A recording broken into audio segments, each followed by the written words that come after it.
Hello everyone, my name is Zakeina Hooseen. I'm a PhD candidate at the University of Wits, and these are my supervisors and funders. My title is The Effects of Geostatistical Downscaling on Eddy Kinetic Energy in the Southern Ocean.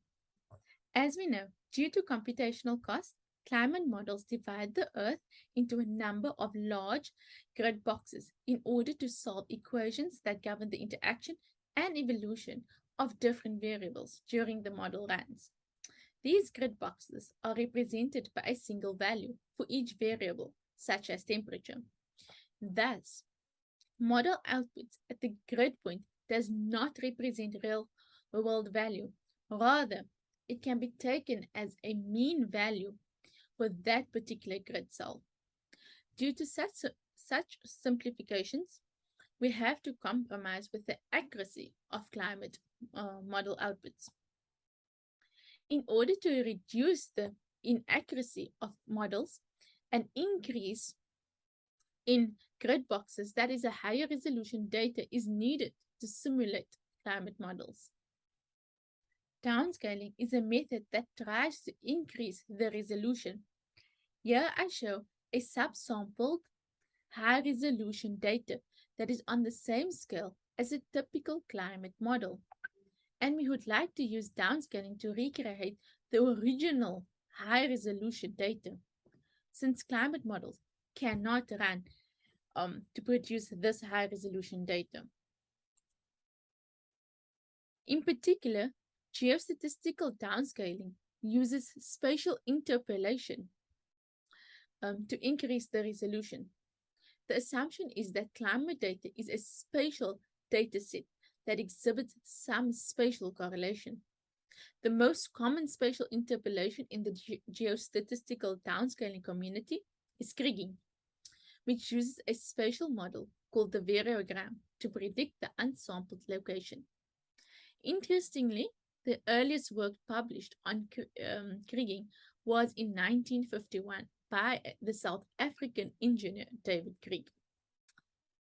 The Southern Ocean is the focus because the near-surface mixing in the Southern Ocean will provide insight into the carbon and heat flux between the ocean and the atmosphere, and that impacts climate change. The phenomena of interest are eddies, which are circular whirlpools as they facilitate this exchange between the atmosphere and the ocean. The metrics shown here are temperature, zonal velocity, and meridional velocity. The first step in the process was to coarsen a 112-degree resolution model to create a half-a-degree resolution model data as input into the kriging. The coarsened data are then input into the spatial model, that is the variogram of the kriging. It produces a graphical representation of how autocorrelated the data is. Here shown is the output interpolated onto the high-resolution grid by the kriging. Here, the zonal and meridional velocities is used to identify the eddies in the region. These eddies have associated eddy kinetic energy, of which the time series for 2008 5 daily is shown above. I selected 3 instances, the first being an underestimation of the eddy kinetic energy. This could be because spatial features are less well defined than in the other time steps. The second row shows the interpolation doing a good job. The third instance is the interpolation overestimating, possibly because high intensity regions are within the spatial distance and causes artifacts. We can't say if this trend is in estimation is cyclic because only 1 year is so far analyzed. The CHBC contributes to this research by offering its resources. Unfortunately, kriging is still quite computationally expensive and still requires large memory usage of 900 gigabytes and long runs of 8 days.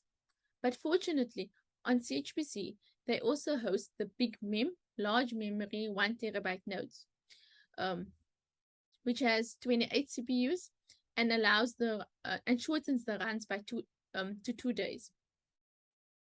Nodes allow for multiprocessing.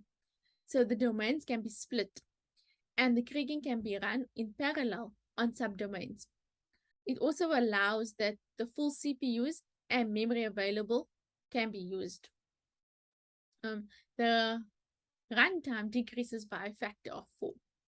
Finally, this research combines ocean and atmospheric sciences. It also combines data science and physical modeling to create an improved model. Hopefully, this improved model will serve to enable better prediction for future climate change. Thank you.